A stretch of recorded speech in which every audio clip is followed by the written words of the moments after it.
Hello everyone and welcome to another video, a video starting on like an entirely new chapter, which is going to be a lot more different than what's felt like the flow of what calculus has been. Before is like, oh, calculus is more like derivatives, then calculus is more like antiderivatives, and then we have like this chapter, which has some more like derivative based stuff like later towards the chapter, but it's going to feel a little more offbeat. And from my own personal experience, I've had some people say like this is actually like the toughest chapter of like the Calc 2 sequence or even calculus in general. I've also had like the some experience of people saying the last chapter was the toughest in general, even though I thought like that was the funnest.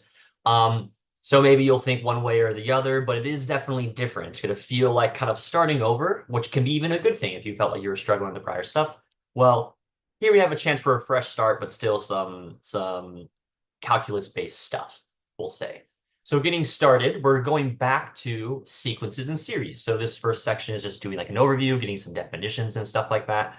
Getting used to the notation as well is a very, very big thing. So a sequence is a list or a set of numbers. And I think I'm going to, by the way, probably not print, but download this for you guys to download if you want to like print it out for yourself or download it for yourself on your tablet. So you don't have to write all this stuff as much. But either way, a sequence is a list or a set of numbers. And usually we denote it with like some some subscripts, right? We call the terms like A1, A2, A3, and so on. We call the index to be that smaller number, that subscript, so K there. And you can write them all like written out here, dot, dot, dot. There's some AN, goes on and on forever. Or you can write it like this, right, with A sub K as your index.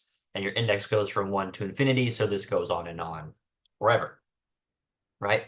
There are multiple ways you can define sequences. The two we're going to work with are a recurrence relation and an explicit formula for the sequence. I would say the explicit formula is what we want, but sometimes we're just not given that. The recurrence relation, maybe I'll highlight this now, right? Recurrence relation is the first kind of thing we're going to see. And these problems in 10.1 homework and stuff are going to feel pretty straightforward, I would say, because we're just introducing this stuff. And the recurrence relation is an equation that looks like this. And notice how the equation has ANs and AN plus ones. It could have even like an AN plus one equals 3 AN. Maybe it has plus 2 AN minus 1 minus 12 or whatever. So prior terms of the sequence create the next term in the sequence. And that's what the idea of recurrence is. So this stuff is recurring based off the prior sequence values. So the next term is defined using previous terms. Could be lots of more terms. Popular one of these is like the Fibonacci sequence. Have you seen that before? So say we have something like this. We have a recurrence relation equation and a starting point. This is my first value in my sequence. Find the next four terms. So it's asking me to find like A2, A3, A4, and A5. So what's A2? Well, A2, from what this formula says, is 3 times A1 minus 12, or 3 times 10 minus 12, which is 18. A3 is 3 times A2 minus 12, or 3 times 18 minus 12, which is 40, 58, 44. Yeah, there we go. 42, I think.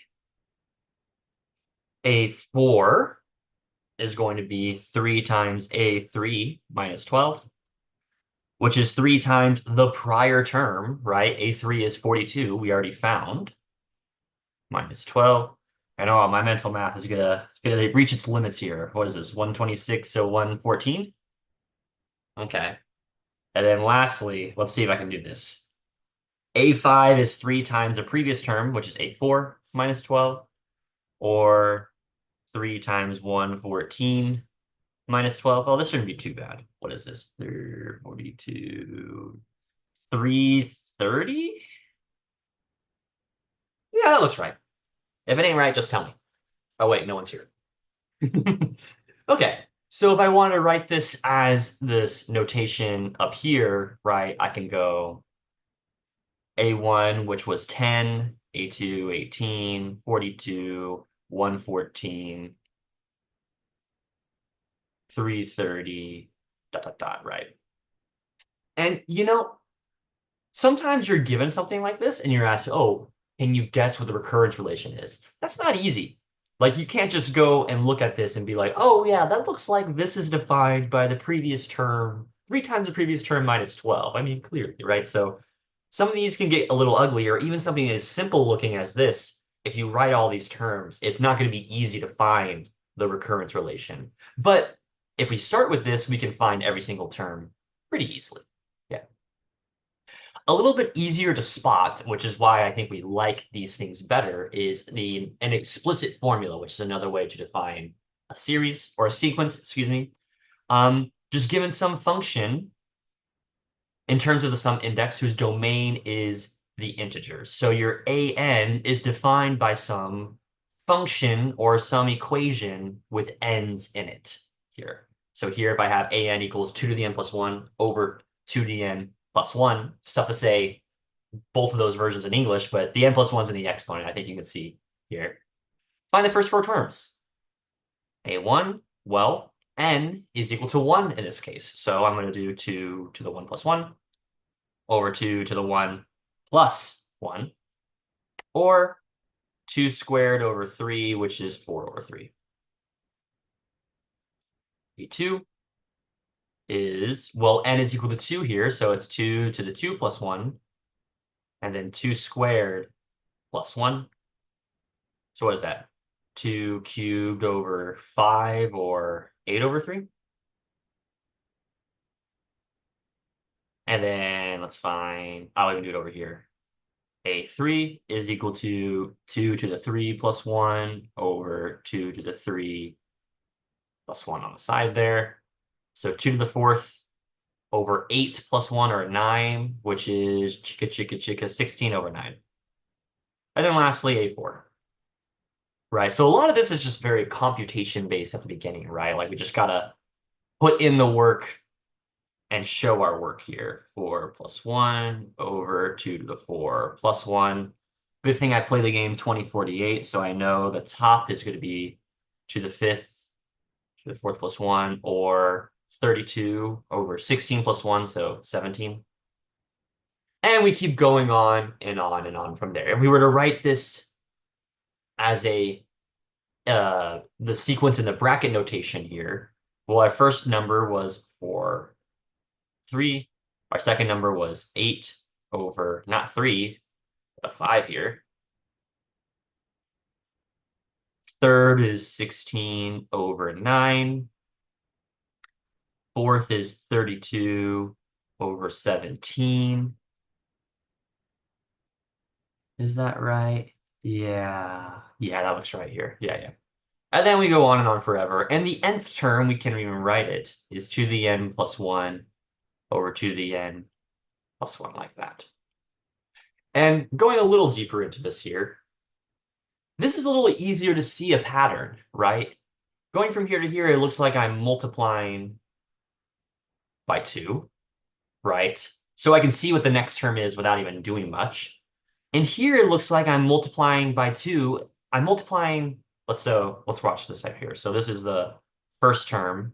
So n equals 1, n equals 2, n equals 3, n equals 4, all the way right. Well, here it looks like I'm multiplying 2 cubed plus 1. And that's exactly because I'm doing that here for like that term. So I can see it's your 2 to that slot's power plus 1. So the next one should be 32 plus 1, or 33 on the denominator. So it's a good vibe check to just like recognize the pattern that's going on here. Okay. So a series is just kind of like a sequence, but instead of you having a sequence, you're summing them all up. So we have an A1, an A2, an A3, an A4, an AN, all the way to infinity, and we add them all together. In notation, you guys have definitely seen this before, right? This is how we would write this sum in what we call summation notation. And this particular is called an infinite series because it has infinite values, or infinite things we're adding up, which taking a step back, that's kind of wild, right? We're just adding things up in an infinite manner, and that's just gonna make sense. Isn't that just always infinity, or isn't that always undefined? Well, we'll see. If it's just a finite collection, we just call this a finite series, though. Right? However, when we're doing problems, oftentimes we like to look at what we call partial sums, and I'll define that for us here. A finite series, which is actually what a partial sum is. I'll say also called a partial sum. So I'll probably use this term more here. Is represented by the sum sub n. And in particular, the formula for this is the adding of the first n terms together here. So this here I could denote as S3, or here, this would be maybe S1. This would be S2. This would be adding the first three terms together, S3 here. All of this would be Sn, right? And oftentimes questions are really asking for the first four terms or first two terms added up or first 10 terms added up. But really what it's saying is I'm looking for S10 if I want the first 10 terms added up. I'm looking for S5 if I want the first five terms added up. So in a problem like this, given here, oftentimes in order to see a pattern what's going on, we add up the first term, then we add up the first two terms and the first three terms and so on and so forth. And then hopefully you can see a pattern here. So that's what we're going to do in this case. Find the first four partial sums. So S1 is just the first one term added up. So 3, 10 to the 1, or 3 over 10. And actually, let's even write it in terms of the notation here, right? K equals 1 to 1 of 3 over 10 to the k.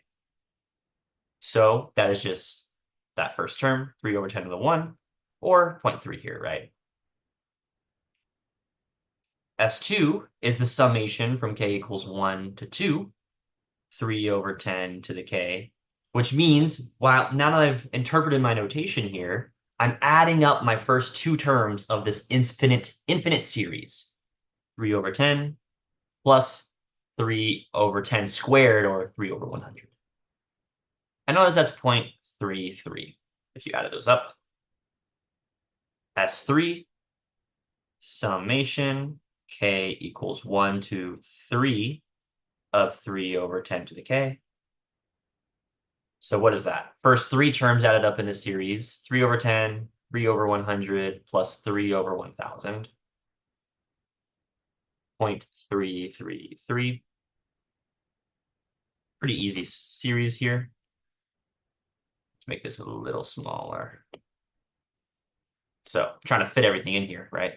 So S4, adding up the first four terms, 3 over 10 to the k, which is 3 over 10 plus 3 over 100. Isn't this a lot of writing?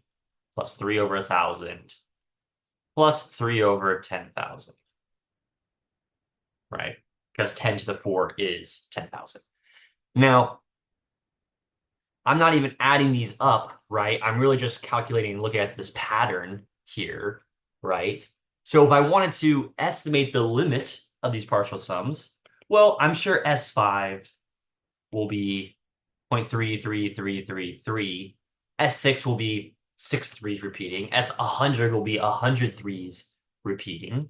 In particular, if I was to write, oh my gosh, that's not a good bracket. If I was to write the partial sums as a sequence, right? The limit of this sequence will be exactly what the sum converges to. Because look at what I'm doing here.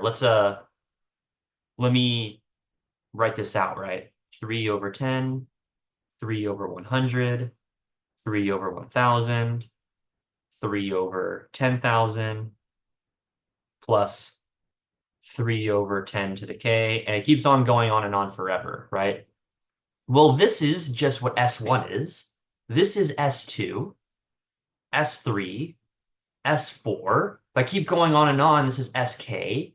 S100 might be over here. So as k gets larger and larger, my partial, my kth partial sum gets closer and closer to what this is. It keeps adding more terms. So the limit of this, S infinity, would be exactly this, and that's what this is limiting to. So these answers is 0.3, 0.33, 0.333, 0.3333. I think you see this is going to be, let's say what S, or actually let's do it more here. The limit as k approaches infinity of sk should be 0.33 repeating, or 1/3. Which is a little wild. We added up an infinite amount of things, and I ended up with just a third, the number a third. That's not, I would say, it's not necessarily common when you just pick out a series in the wild, but a lot of our problems are going to have things that converge or dive, or converge in this case here. And that's actually like a really important definition for us. So reviewing what converging and diverging means. Converging is where all terms add up to a finite number. I'll say this is in the case of series, right? Which remember is the sum of some collection of things from one, let's say to infinity, because this is the only way things can converge or diverge, or things can diverge if you're adding an infinite amount of things. So what does it mean to converge? All terms add up to a finite number. And diverges, there's a couple of different definitions, not definitions, but like different cases for diverging. It's when all terms add to infinity, negative infinity, or it oscillates. So in particular, converging is when you become a number, and when you add them all up. Diverging is when you don't become a number. You cannot become a number by being infinity, by being a negative infinity, or by oscillating specifically between multiple values. Here.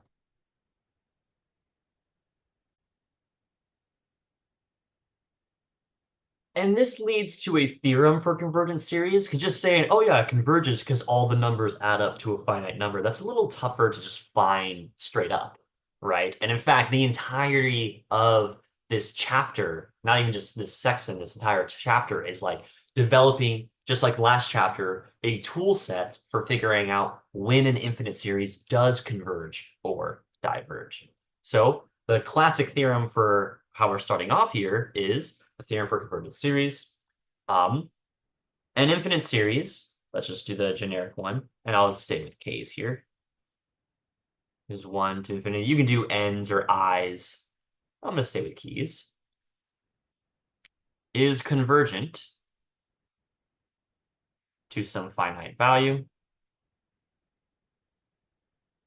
Finite, we'll say number L. If and only if, that's just like a term for when I say if and only if, like these are equivalent statements, and I'll put even in parentheses here, the symbol for that means these are equivalent things. If you want something to converge to a finite number, well, then its limit of its partial sums should also equal that. And that's going to be the name of the game for us, for this section at least. We're just going to look at a certain pattern of what the partial sums are doing, and then we can kind of guess what the sum will actually become here, which is what we can do here. Say we have an example like this. It's a summation from 1 to infinity of 1 over 2 to the k power. And it says find the first 4 partial sums here. So we can do that because we've done it before. S1 is just 1 to 2 to the 1 power, which is 1/2. S2 is adding the first two terms. 2 squared. 1/2 plus 1/4, what? 3/4? S3 is the first three terms. Oopsies. Can I hit erase? Thank you. Plus 1/2 cubed. And this is 3/4 plus an eighth, which becomes 7/8. And S4 is equal to the first four terms. Plus 1/2 squared, plus 1/2 cubed, plus 1/2 to the fourth. And really, I've already added these first three terms together. That's 7/8, plus another 1/16, which those of you that are good at mental math, that's 15/16. Right?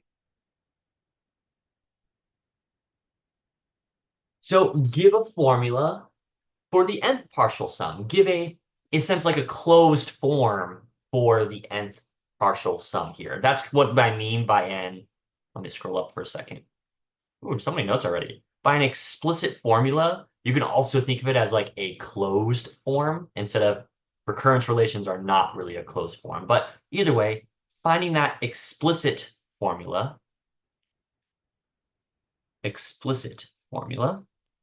well, let's look at the pattern here, right? I have 1/2, 3/4, 7/8, 15/16. This was S1, S2, S3, S4. In particular, my n in this case was 1, n equals 2, n equals 3, n equals 4. Honestly, pausing the video to see if you can figure it out would be helpful. But let's see. Sn is what here? Well, on the denominator, this is what n is. Here I'm seeing this is 2, 2 squared, 2 cubed, 2 to the fourth. So it looks like my denominator is 2 to the n power. Okay. And my numerator is 1, 3, 7, 15. It might be tough to see what the numerator is, but notice how it's always 1 less than whatever your denominator is. So I can maybe write this as the denominator minus 1. Okay, cool. So Sn in general is 2 to the n minus 1 over 2 to the n. And that's just by recognizing the pattern. It's tough to recognize the pattern sometimes, but here it wasn't too bad here. And now, if I want to find S100, I don't have to add up the first 400 terms now. That would take forever, or that would be a long time to do that. Now, I can just jump straight to this explicit formula and do 2 to the 100 minus 1 over 2 to the 100. Now, I don't know 2 to the 100 off the top of my head. I'd have to use a calculator. But still, we can go straight to that value. And that's pretty cool. Okay. Well, now, let's guess what the infinite series converges to. Ooh, that's interesting. So let's also look at this pattern here. Well, for one, remember that the summation of k equals 1 to infinity of your thing, which that's what we started with, right? Yeah, that's what we started with. That's equal to, by our theorem, the limit. Did I use n's here? Yeah, I'll just do limit as n approaches infinity of your Sn here. That's what we're going to end up using. But before you even do that, you can even see the pattern here, right? I have 1/2, 3/4, 7/8, 15/16, right? And I can even continue the pattern without even finding the answers. 31 over 32, 63 over 64, 127 over 128, right? Notice how this started at 1/2, 3/4, 7/8. If I was to draw this, right? And this was 1 here. I'm starting at 1/2, 3/4, 7/8, 15/16, 31, 30/2, or 32s, all the way up, and it keeps getting closer and closer to 1, never touching it because it's always a fraction that's smaller than 1, but it gets closer and closer. So my guess would be this summation is equal to 1, which again, kind of wild. We're adding each of these values together, but really this pattern was adding the first term, first 2 terms, first 3 terms, first 4 terms, and from that pattern, I was able to see that. How do we find this legitly? Let's do it algebraically. And I'll actually leave it at you to find this algebraically. So this is going to be the star problem here. Let's do a star, just like that. Write down all of this for me and do this last part for me. I'm pretty sure it's equal to 1 based off the pattern, but I have a closed form for this here. So put that closed form here and then find that limit. That's how we find this algebraically. So do that for me real quick. Okay, but I'm going to move on. So to this next example here.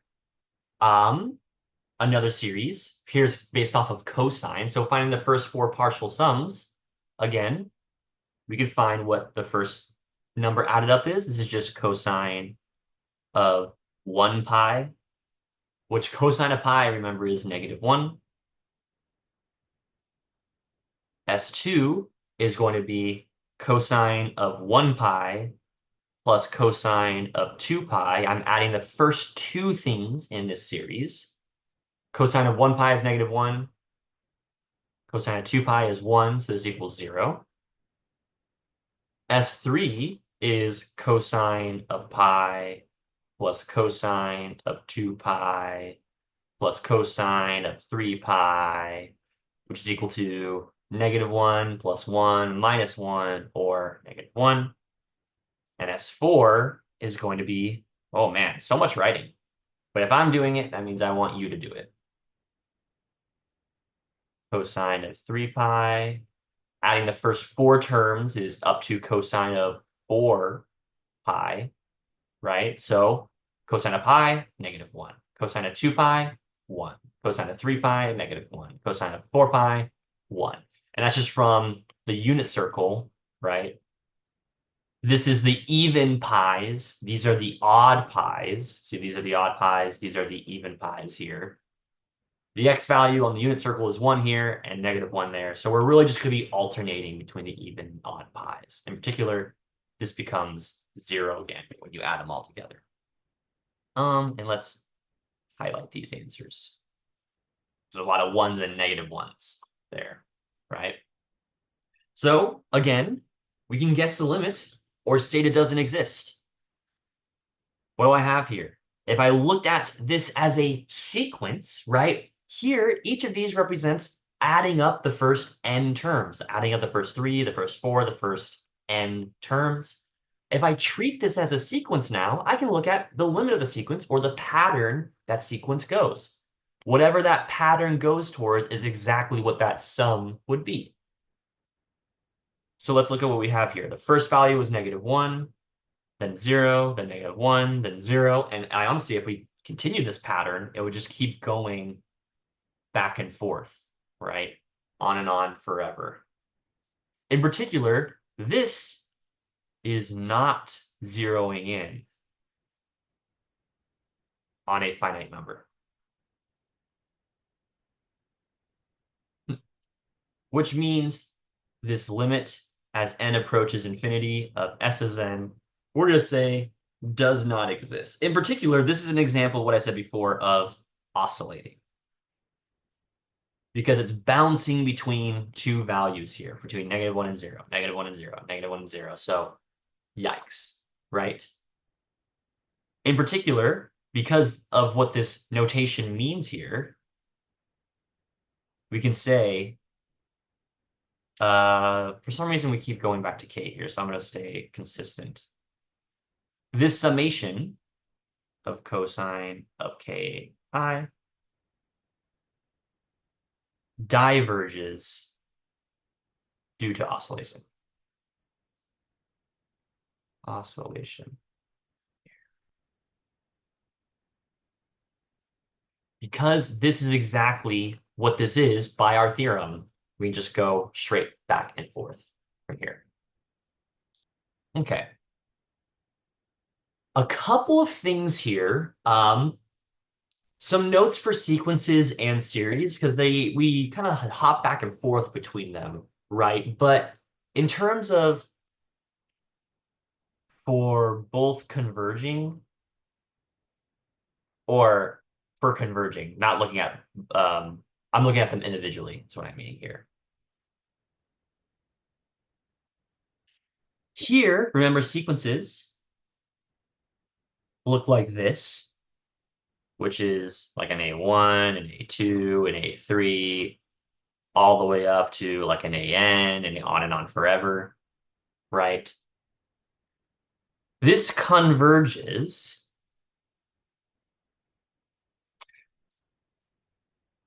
I'll say if the pattern converges. Actually, no, wait, let me try and be a little more precise here with what I want to say.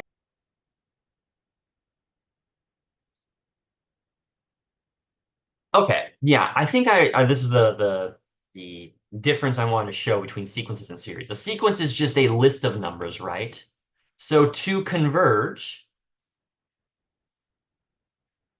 we need just this limit of the sequence of the list to equal L for some finite number, right? However, for a series we often look at something like this. This is the general form, right? Where we're adding up all these zeros. For this to converge, we need, like there's no if, ands, ors, or buts. We need the limit as k approaches infinity. I'll do n's again. The limit as n approaches infinity of an to equal 0. We need the individual terms to go to 0. Let me actually write it out here. A1 plus A2 plus A3 plus A4 plus all the way. This is saying we need these to go to 0. If they didn't go to 0, say they went to like 1, it's always going to end up diverging. In particular, if sometimes it goes to 0 and it still diverges as well. So I'll even put as a comment here, also needs to go to 0 quickly. Now, this is the I guess big question of this entire chapter is what does it mean by quickly? What does it mean to actually converge to a number when you add an infinite amount of things together? Um, well, that's exactly what this is going to be showing us here in terms of a very counterintuitive answer for this. This is called the harmonic series. Very simple. How do we find this, right? This is, if I was just to show out the first couple terms here, this is 1 over 1 plus 1 over 2 plus 1 over 3 plus 1 over 4. I'm going to write a lot of them out here. 1 over 7 plus 1 over 8 plus 1 over 9 plus 1 over 10. 11 plus 1 over 12 plus 1 over 13 plus 1 over 14 plus, right? And notice how clearly we have the limit as n approaches infinity of the individual terms as a sequence that equals 0, right? So we're good with there. We can even see that pattern, right? But the claim is it doesn't approach 0 fast enough. When I add up all these terms, it will not converge to a number. It will rather diverge to infinity in this case here. And how can I show that? Well, this is a 1. if I look at enough of these terms here, I think, yeah, that's enough right here. This is more than 1. And this might be tough to see here, but this looks like definitely more than 1 here. This is 1/2 plus 1/4, and there's like another 1/3, which is more than 1/4. So that's definitely more than 1. And let's see here. Now, I wouldn't be able just to see this right away, but I see at some amount, I think it's maybe like these 8 terms or maybe even more. There's going to be another more than 1 here. And in fact, this keeps on going. Yeah, we're going to need a lot of terms as we keep on going here, but I can always get more than 1 when I add some things together. And since this goes on and on for infinity, I can just keep tacking on these more than 1s. In particular, I'm adding these more than 1s together. And let me write this out. This lets us add 1 more and more together, diverging to infinity. To infinity. So this very popular series is going to diverge to infinity. Now, this is a little bit more of a observational proof rather than like getting in the nitty-gritty of it, right? But to maybe kind of convince you, let me scroll up for a second to this one here. This, notice if I'm comparing 1 over k to 1 over 2 to the k, this is going to grow a lot faster in the denominator, right? Um, like 1 over, if I do k equals to 10, right? 1 over 10 versus 1 over 2 to the 10 power, that's going to 0 super fast, right?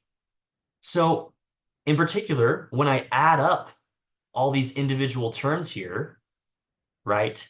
1/2 plus 1/4 plus 1/8 plus 1/16. I'm never going past 1, so I can't do that same argument I did before here. In particular, this sequence converges to 1, whereas this sequence of SNs, or really I didn't even write the sequence, I just did the adding them up straight up, will diverge to infinity here. So just a little thoughts here. Remember, sequences can converge to any number, but the series, these individual numbers need to converge to 0 and need to converge quickly too. Okay, one last application here. So something in the wild, right? Imagine a ball is thrown upwards to 20 meters high. After each bounce, the ball rises to 75% of its previous height. Let hn be the height after the nth bounce. Write a formula for the height of the ball. Well, h1, what we're looking for is some sort of pattern here. h1, h2, h3 here, right? Well,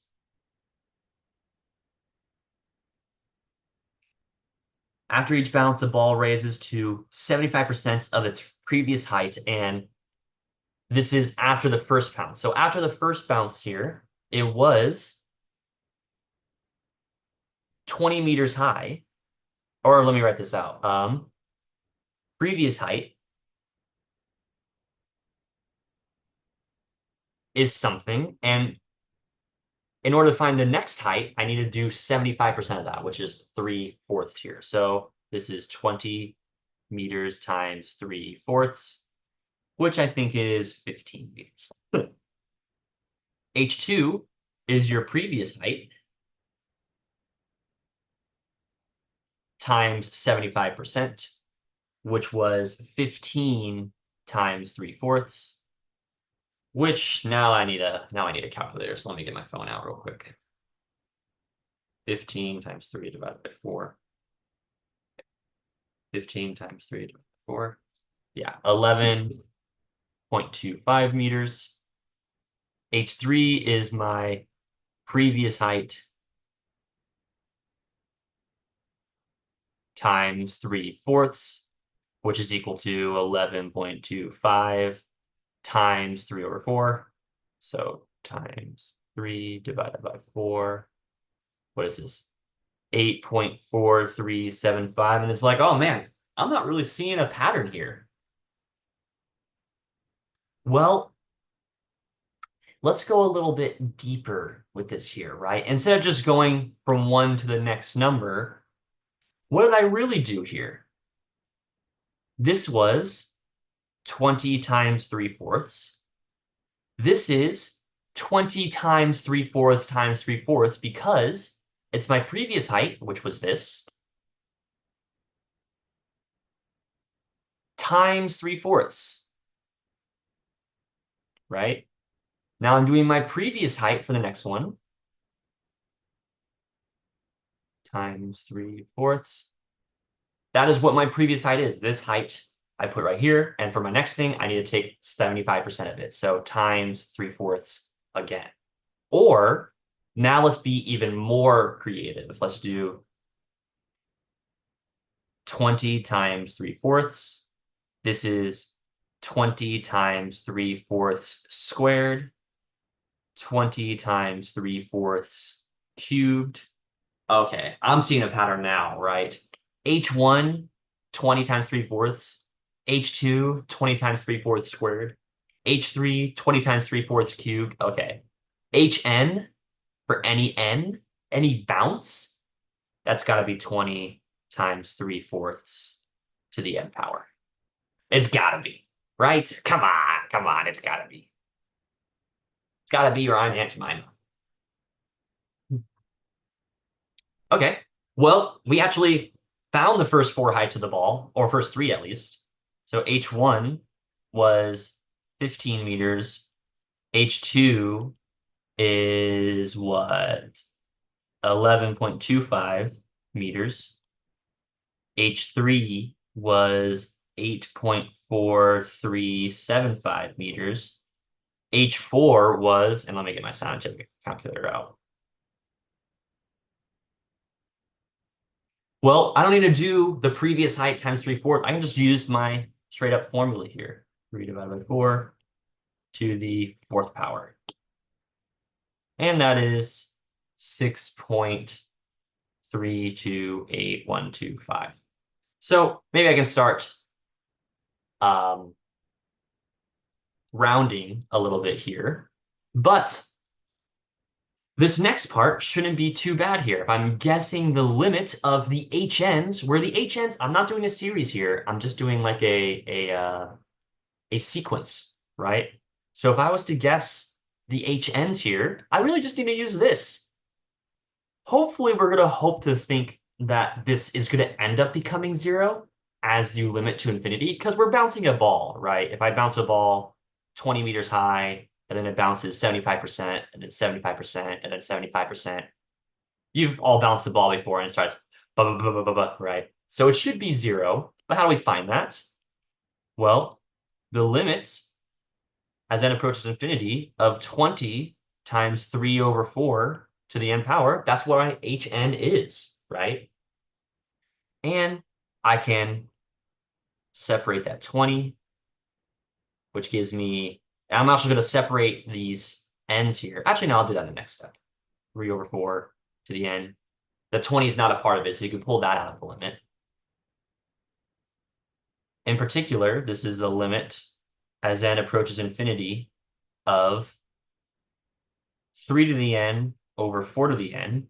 And from what we've seen before, because this is a larger number than this, when we do the growth rate stuff, this will travel faster than this. In particular, we have, since 4 is significantly greater than 3 to the n, we have this becomes 0, or 20 times 0 here. So it makes sense. As the ball keeps bouncing, the height will limit to 0 here. Not bad. All right, thanks for watching, guys, and be sure to be in tuned for the next video.